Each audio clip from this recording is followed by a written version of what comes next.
Good morning, Unity. Reverend Patricia here. So happy to be sharing with you this Sunday morning in July. I've been thinking a lot about what I wanted to share this week and what our message would be focused on. And one of the things that's happening for me during the past week has been when I wake up in the morning, this powerful saying of Charles Fillmore, who's the co-founder of Unity with his wife, Myrtle. This saying that he had in his 94th year keeps coming to me. I used to say it every morning for a couple of years. And the saying is, I fairly sizzle with zeal and enthusiasm and spring forth with a mighty faith to do the things that ought to be done by me. I fairly sizzle with zeal and enthusiasm and spring forth with a mighty faith to do the things that ought to be done by me. So I've had this habit where I used to laugh so much, I would sort of like roll back in the bed and then pop out, like spring forth. Anyway, that's been coming to me lately in the morning, which is kind of weird because it's been a while since I've been springing forth in that same way in my physical body anyway. But I realize I want to anchor us and really once again remind us of the power of what Charles and Myrtle Fillmore have given to us, the power and the incredible gift that it is to be a unitic, be a student of the unity movement, of the teachings that Charles and Myrtle brought to us. And what I've been thinking about is this idea that one of the things Charles talks about, and he talks about this in one of his books called The Atom Smashing Power of Mind. He was a mystic. Charles Fillmore was a mystic. And for us to really understand what that means, I think it's something that we don't give a lot of energy and power to in the West, whereas in the East, people who are connected into their spiritual life are much more aware of those beings who have moved beyond this realm of the physical and are able to see into other realms, are able to see into the different realms inside the body, are able to see into things that are beyond what we think of as the physical here, third dimensional reality. And Charles Fillmore was one of those people. And we don't have a lot of examples in the West. I'm sure somebody's going to send me an email and say, oh yes, here's one for you. But Charles really understood the teachings that Jesus brought to us. He really understood who Jesus was at a very deep and powerful level. And that to me is the gift that we've been given in the teachings that Unity brings to us. So in The Atom Smashing Power of Mind, Charles talks about the fourth dimension. And I think we all know what the third dimension is, that sort of dense reality that most of us live in all the time. We live in 3D reality. The fourth dimension, I'm thinking of it today like a bridge. The fourth dimension is a bridge between the third dense reality that we live in and this mystical realm that goes into higher and higher dimensions, fifth, sixth, seventh, higher dimensions, many of which, most of us probably, we tap into that higher realm in moments of great creativity, in moments of meditation. We tap into that mystic realm. And you know what that feels like. Everyone knows what that feels like. So what Charles was doing for us as a mystic, the mystic that he was creating this passageway for us. I want to call it, it's like this bridge, this bridge, which is the fourth dimension. It's a metaphysical bridge that takes us from what is the physical reality that we think is all we have to this mystical place, this dimension that's beyond the density of our physical reality. And he did that in such an extraordinary way. I was going to go get my metaphysical dictionary just to show you how big that thing is, but I didn't pick it up. So you'll have to trust me. And maybe some of you have one. It's this thick. It's as thick as my Bible.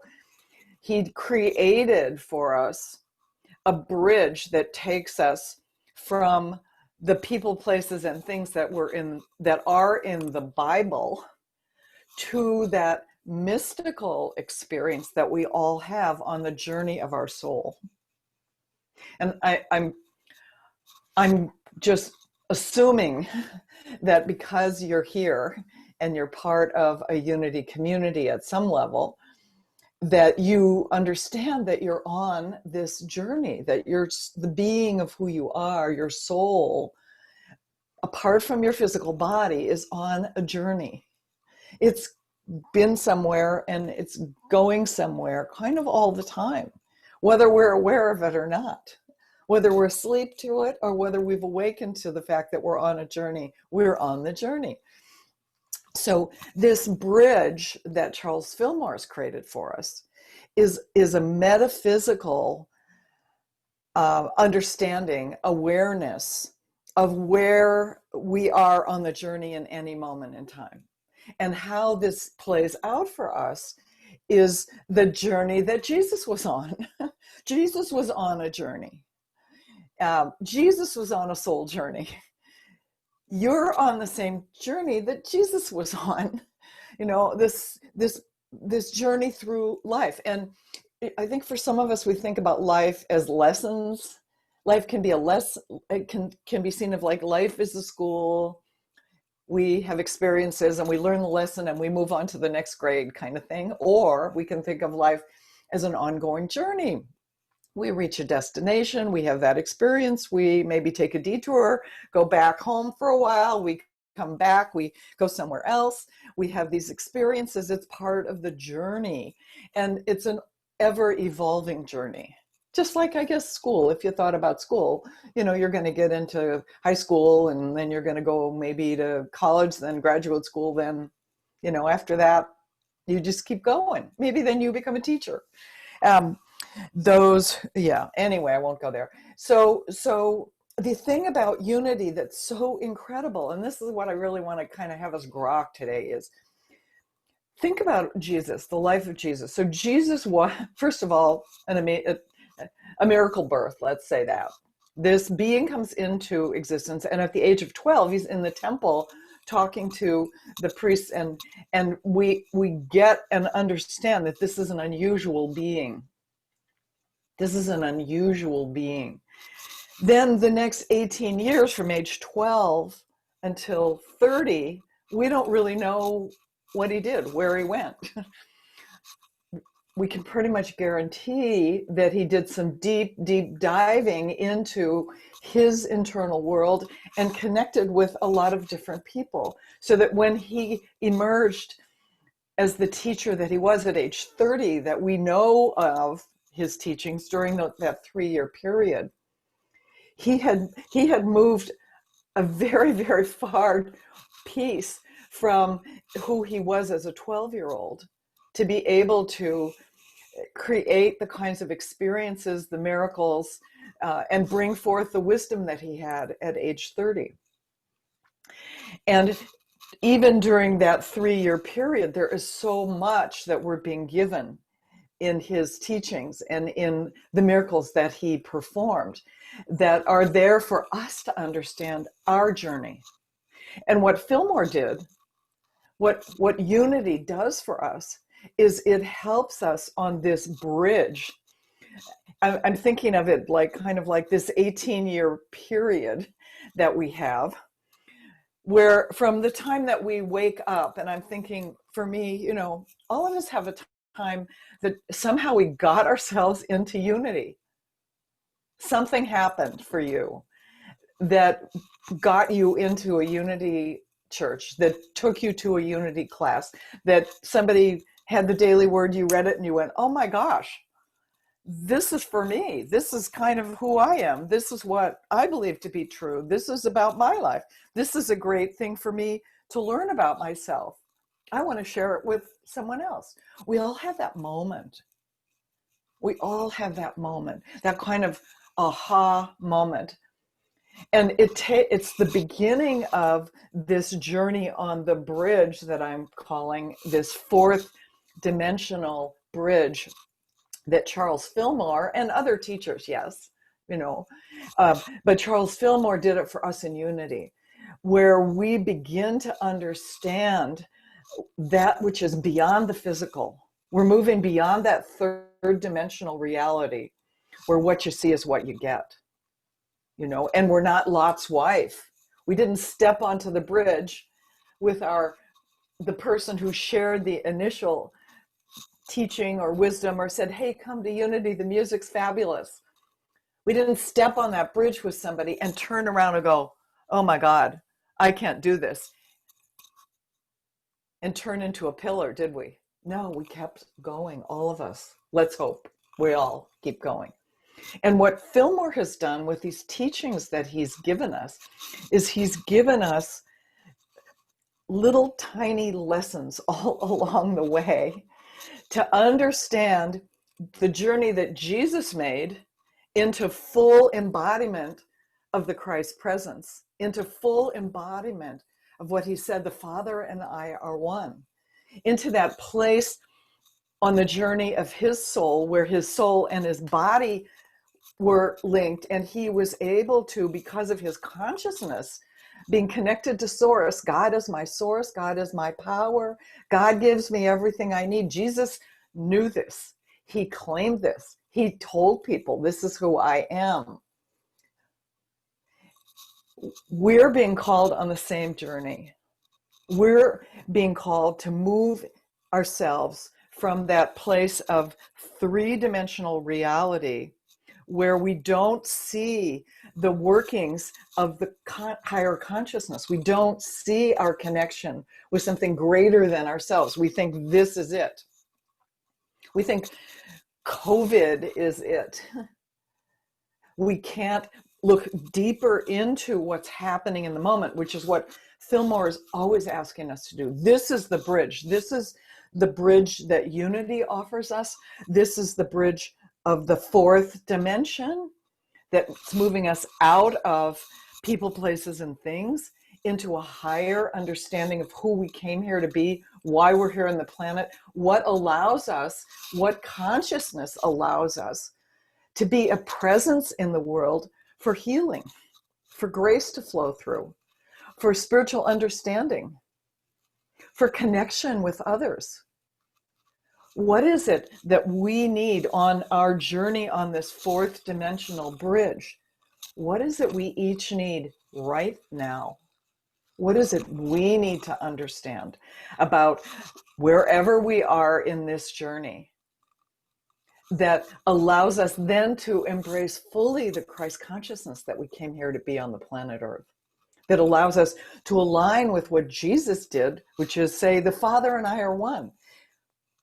When are you going to be willing to claim that that's the truth of who you are? It's not easy. We have all this other stuff telling, who do you think you are? You don't know enough. You're not strong enough. You're not wise enough. You haven't finished this. We all have that going on. And yet we have to be willing on this journey, on the bridge we're on, to see where we are moment to moment and to take a look and see those Charles Fillmore called them goat thoughts. He said we have sheep thoughts, which are really positive and powerful and are leading us forward. And then we have goat thoughts. And goat thoughts are things that are going to pull us back and not allow us to claim the spiritual power, the Christ consciousness, the essence of those 12 powers Fillmore gifted us with. The power of faith and imagination, the power to speak, the zeal that he talked about. I fairly sizzle with zeal. When you're sizzling with zeal, you're not Lot's wife, are you? You're sizzling with the zeal and enthusiasm. Enthusiasm is in theos. That's the divine energy sizzling with the zeal and the energy of God. Can you do that? Can you do that every day? Because listen, folks, this is it. We are beyond this physical body. We carry a mystical field, an energy field that we carry wherever we go. We carry it with the words we speak. We carry it with our physical body. Science tells us now, I mean, Fillmore talked about this. The ancients knew this. Mystics talk about it. They could see the etheric body. They could see, call it auric body. Now they know what this is. It's called a torus field. And it emanates from the center of who we are, up and out and down. And it constantly is moving up like this and down like this. And we carry this energy field around us all the time. And it's a field of energy that contains our consciousness. It's got the Christ consciousness in it, or it's got goat thoughts. You know, we're walking around with these goat thoughts of, oh, I'm not quite good enough. Oh, I haven't quite figured it out. Oh, who am I to think that I could be as strong and powerful and a healing presence to people in my family? But this is the journey that Jesus was on. Those 18 years, I'm going to say that's like his bridge time. We don't know where he went. Probably, you know, many people think he went to Egypt. But all of us, and this is the reason we're in unity. You didn't just find unity because, you know, you were wandering around. Unity found you. Unity found you because you are one of those people who is meant to embody the Christ consciousness. You're meant to carry those powerful, empowering thoughts of strength, of divine order, of wisdom and love. You're meant to carry the power of zeal. You're meant to speak through that power. You're meant to have the power of faith and imagination. You're meant to image incredible experiences for yourself, for your family, for your life, for this church. You're meant to use your power of will and that deep understanding you have of who you are in the world. And how we do it is we use these metaphysical teachings that Charles Fillmore gave us. We use the 5 basic unity principles. There's only one presence and one power. That presence and power is active in my life. It's active in your life. It's active in the universe. It's who I am. It's who you are. The one presence, not 2 presence, one presence. The divinity is in each one of us. And through the power of our consciousness, through the thoughts that we think, we attract things in the world. Just like Fillmore says, you can have goat thoughts, you know, and get more of that kind of energy. Apparently, goats weren't important or something. I don't know. But goat thoughts or sheep thoughts, you can have thoughts that are life-giving, or you can have thoughts that are taking you back that are not life-giving. Ain't it awful thoughts? Fear thoughts, worry thoughts, anxiety thoughts. And when we're having them, they're in our field. They're in our torus field. And people come near us, and what do they experience? They experience our energy. They experience our fear. They experience our anxiety.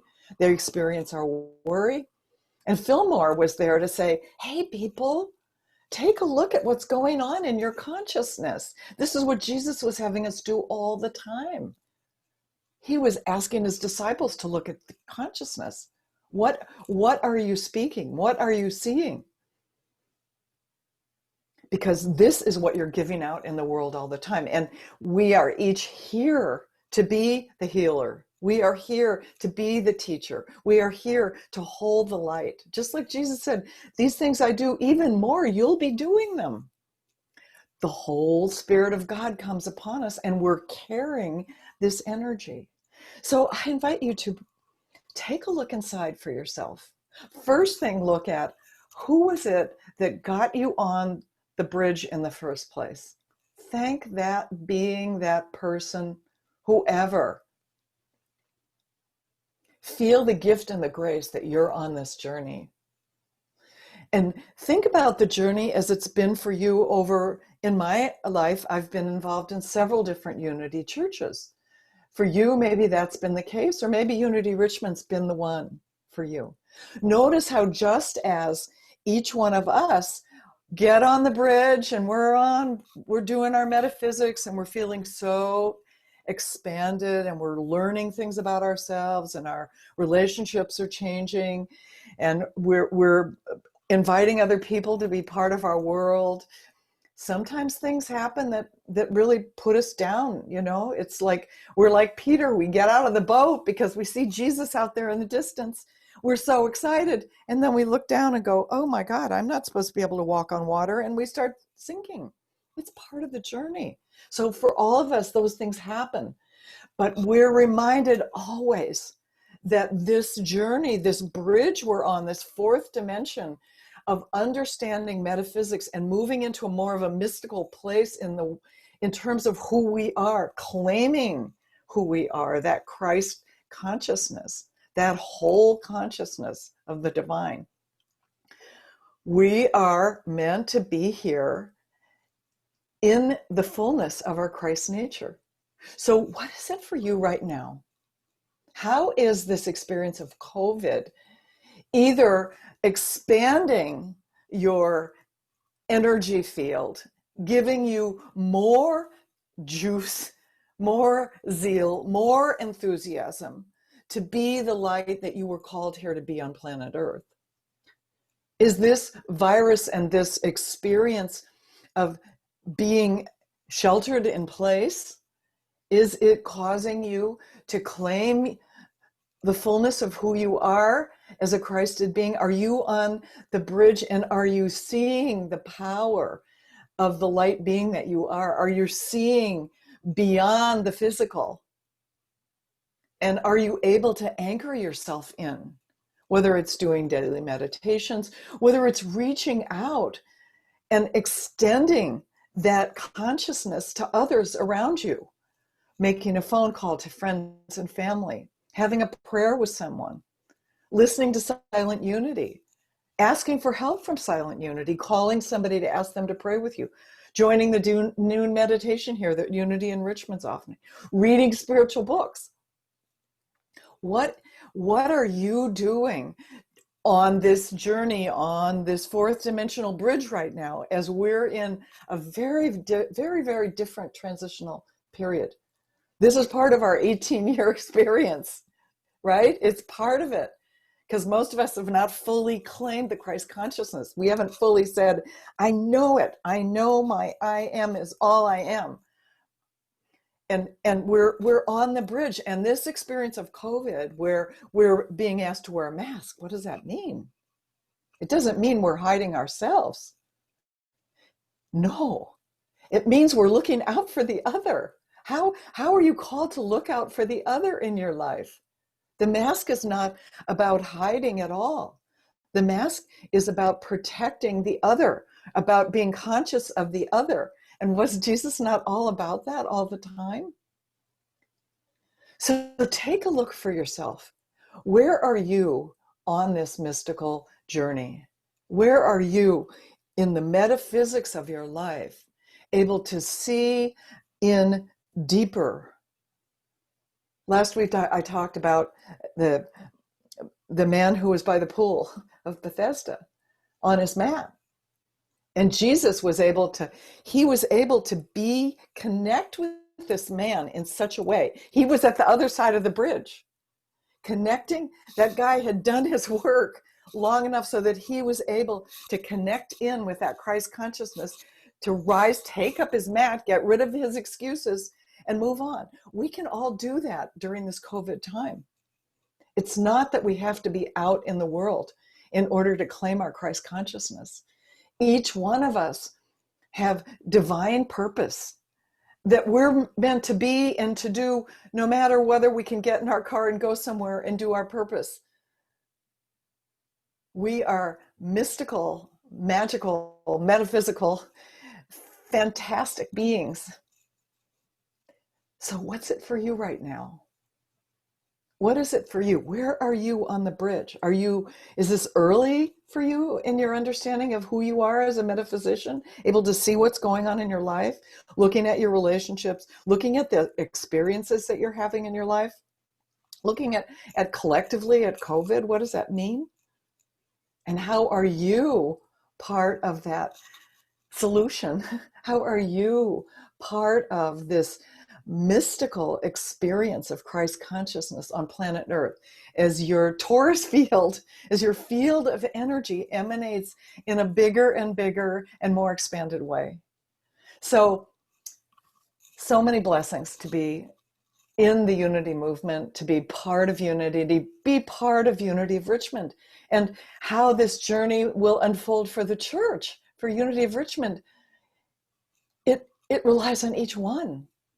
Each one of us have a role to play. How do we move forward? Where is Unity of Richmond on this journey, on the metaphysical bridge to mastery, into the mysticism? I leave you with that question.